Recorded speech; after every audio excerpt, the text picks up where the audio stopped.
Good morning, everyone. Happy Wednesday. Hope everyone's doing well. It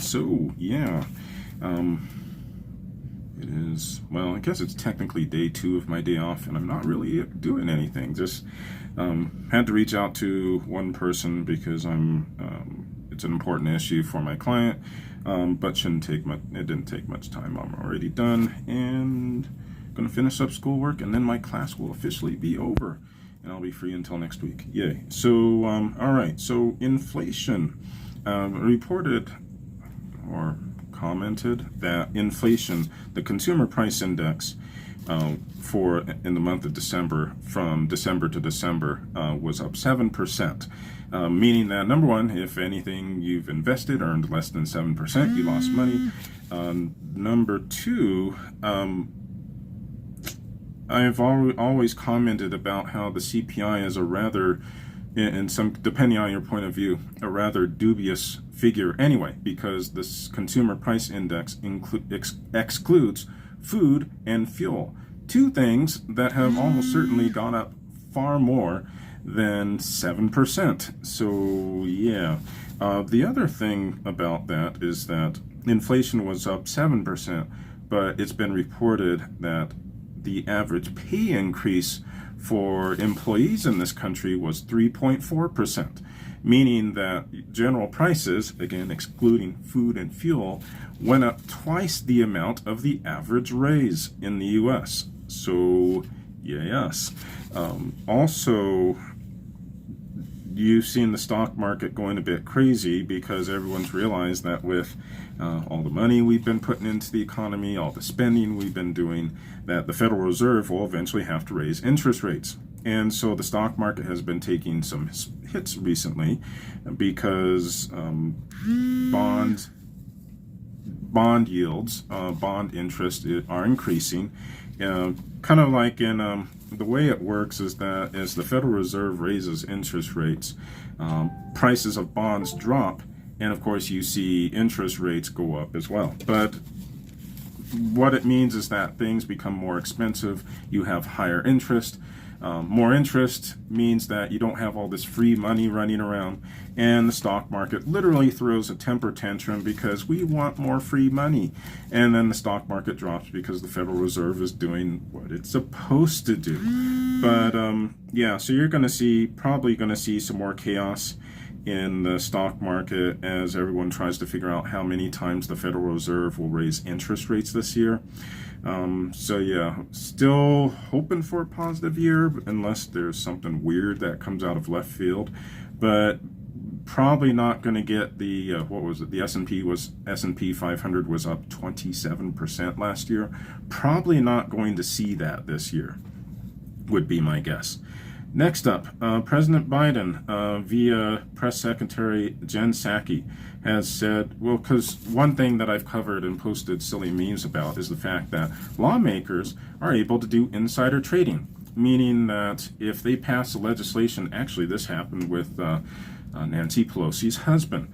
The House passed a bill which would end up having the U.S. government contract and buy stuff from Tesla. So right after the bill was passed, but before everyone knew what the effect was going to be, they had the fortune, Pelosi's husband had the fortune of purchasing either stock or options in Tesla. And so, of course, when everyone found out and Tesla stock shot up, I think the figure was between $20 and $50 million was what was made, something crazy like that. I was also joking not long ago that the restrictions on lawmakers, like I have more restrictions on what I can do, what I can trade because of my position than members of Congress do. I cannot buy anything like a single stock. I cannot buy a single stock unless I have it pre-cleared with our compliance team just to make sure that, I haven't heard something about what we're going to be investing in and then bought the stock in the hopes that when the stock shot up like a banshee, I would make a lot of money. I can't do that with where I'm at, but members of Congress can with the legislation that they pass. So Pelosi raised some eyebrows, no pun intended, when she said that someone asked her, hey, do you think this is right? And she said, well, because this is a free market and we are a free market economy, they should be able to participate in that. So she essentially said that, yeah, Congress should be able to do this because reasons. Biden, per Jen Psaki, said that, well, we're going to let lawmakers figure out how to deal with this insider trading thing, which seems akin to letting the fox try to determine how they're going to manage the hen house. This is the people we keep electing, so there we go. We need to primary literally everyone on both sides of the aisle. Next up, so per the Brussels Times, Belgium is no longer recommending the Moderna vaccine for those aged 31 to 12, or I should say 12 to 31. Reason, because there is a risk of heart inflammation in those who are younger. You might have heard the name that has been censored on social media until really recently, called myocarditis. So apparently Moderna causes more of this inflammation, at least compared to the Pfizer vaccine, per the report. So even though side effects are rare, again, I didn't see anything indicating, well, what do you mean rare? Do you mean 1 in 1,000, 1 in 1,000,000, 1 in 10 million? Didn't see that in the stuff that I read. I just heard rare, but it makes sense to not take any risks. So yeah, it's very rare, but just in case we don't want to do this, when you're like, if it's so rare, why are you recommending that we not take the Moderna vaccine? I don't know. That's another question. Next up, speaking of COVID, the World Health Organization says there's no evidence, and this was from Chief Scientist, I'll probably butcher the name, Soumya Swaminathan. There we go. So the chief scientist of the WHO, not the band, said that there's no evidence that healthy children and adolescents need the booster. Those at high risk are those who are elderly and healthcare workers. Also, this has been a bit of disagreement between, say, the press in the U.S. and the World Health Organization for months, is that we've been giving everyone, us, Europe, Israel, have been giving everyone, the second shot, third shot. Now they're talking about a fourth shot or second booster. And meanwhile, there are a lot of areas in the world that can't even get one shot. So the WHO, that sounds weird, has been saying for quite a while, why are we giving everyone boosters when we still need to get a lot of people globally the first and second doses? So that's been a bit of contention, or disagreement, I should say, between the World Health Organization and some of the first world governments for quite some time. So there you go. Also, I'm not going to read the whole thing. I'm just going to read parts of it. This is from CNN Health. Kids very rarely do better than their parents are doing. Here's what to do. So this essentially, I'm just going to read a couple parts of this. So it's talking about how schools have continually been closed in the U.S. over the past year. Not just here, actually. So few paragraphs down, such school closures are affecting children worldwide, according to new research published today in JAMA Pediatrics that looked at children and adolescents from 11 countries, including Bangladesh, Brazil, Canada, China, Italy, Japan, Spain, Turkey, the United Kingdom, and the United States. So obviously this is not just a run-of-the-mill survey. This is a fairly global or multinational survey or research. So the research found kids experience both mental and physical health problems, anxiety, depression, lower physical activity, food insecurity, and school disengagement, linked to school closures and social lockdowns. This is one thing that affects those who are poor or inner city kids. The kids, because the parents often can't give the kids all the food they need, the kids will sometimes eat breakfast at school. They definitely get their lunch at school, and there are some after school programs as well. So the schools are not just there for education or for learning, or they're there for social interaction, but also for food, especially for parents who don't have as many means. So when you shut the schools down, you also make in some areas, you make a lot of kids go hungry.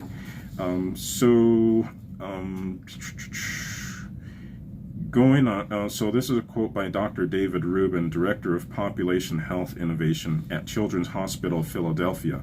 He said, how much of that is the schools being closed versus just the complete social isolation that has been borne by COVID? It's hard to tell, but clearly over time, this is taking a greater toll.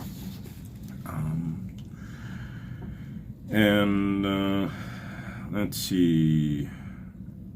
Oh, here's the research tracked many studies across the 11 countries, and they detailed severe impacts on all areas of health. Physical activity declined in children by a quarter to a half, according to the study.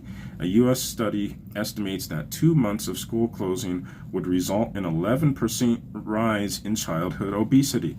And a lot of people have mentioned this and been censored for it until recently. What's one of the things that COVID attacks? The group of people COVID attacks, those who are obese. So you shut down schools, cause childhood obesity to increase, and then by default make these children more susceptible to the disease that you're trying to protect them from. Of course, England and Japan did not find a significant increase in national suicide rates during lockdowns, but about a quarter of adolescents in Canada and England reported increased depressive symptoms, the research said.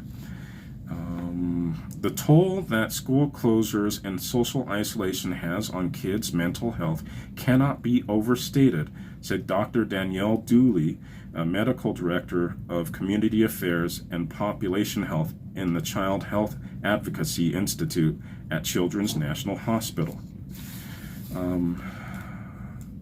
As the latest Omicron wave has shown, these discussions are not behind us. We must continue to fully weigh how each decision can impact the lives of children, Dooley said. So, and then, of course, it goes on to indicate that schools have a lot of developmentally nutritious things to offer children outside of academic work. Going into schools means connecting with friends and teachers, expanding their thinking, getting out of the house, which Demure, so this is Lisa Demure, Ohio-based clinical psychologist specializing in development of teenage girls. So yeah, expanding thinking, getting out of the house, which Demure said is essential for kids. So there's another person saying that getting out and actually seeing people firsthand, which is something I've been saying since in the past year and a half, is essential. And my argument, because I actually heard that, well, kids are more resilient. They're just tough. They're tougher than we give them credit for. And my argument was, well, if I'm an adult and I have more tools and I'm in trouble, what are we doing to the kids? For some youth, school is a safe haven for them to reach out to a teacher to say, I'm not doing well, or reach out to a psychologist who might work there, or a principal. This is Sherry Magadan, clinical psychologist and associate professor of child development at University of Calgary in Canada. So yeah, this is a good article if you wanted to read the rest. So again, kids very rarely do better than their parents are doing. Here's what to do. This is off of CNN Health, published on the 18th. So of course what they're saying at the end is that providing a safe haven at home is more important than ever, which again can be tough because if the parents are still having to work remotely, how much are they going to be able to pay attention to the kids without the work suffering? But yeah, just trying to do as much as you can to, math, school, everything else is secondary to the kid's mental health. So this is another quote from someone else. So suggested families not put too much pressure on their students to do more work to get to where they might have been academically had there not been a pandemic. Instead, focusing on building connection and reassuring kids that they're still being taken care of by the adult world. Completely agree. So yeah, if your kid was an A student and things are just going off the rails a little bit because of isolation and stuff, and your kid's still pulling a C, there was a phrase that we used back in college. A C means a degree. If your kiddo's going to pass the various classes and get that GED or that graduate from school, elementary or high school, how much does the adult world care whether your kid got an A plus or a B minus or C plus? It might affect some colleges. They may not get into MIT if they don't ace everything in high school, but they can get into most schools or a good community college, or better yet, start their own business. They don't have to work their way through college. There are still a lot of paths forward that don't require straight A's coming out of elementary school or high school. So completely agree. If your kids' grades are suffering, but they're doing good enough, don't harp on them. I think that's good. Our research is showing that when kids feel connected to their parents during the pandemic, they are reporting better well-being. I think that's probably the key there. Love on your kids. In those moments of connection, families notice signs of depression in their children, which can often look like irritability in teens. The more recommended seeking guidance from a pediatrician. Families also need to cut their kids and themselves a break, because building a home where everyone is doing their best emotionally benefits everyone. So yeah, cut everyone some slack. I think that's perfect. Yeah, so good article, a lot of research built into it. See, I don't always pick on CNN, at least not the news section. But yeah, very important, and it's a topic that's well overdue to be discussed, and is one of the unintended consequences of all these never-ending lockdowns. And it goes to show that, risk does not mean if you eliminate the risk of COVID, it does not mean that everything else is hunky-dory. If you lock everyone down, the risk of suicides, depression, drug overdoses, like we had those kids in that Connecticut school, one of whom OD'd from fentanyl.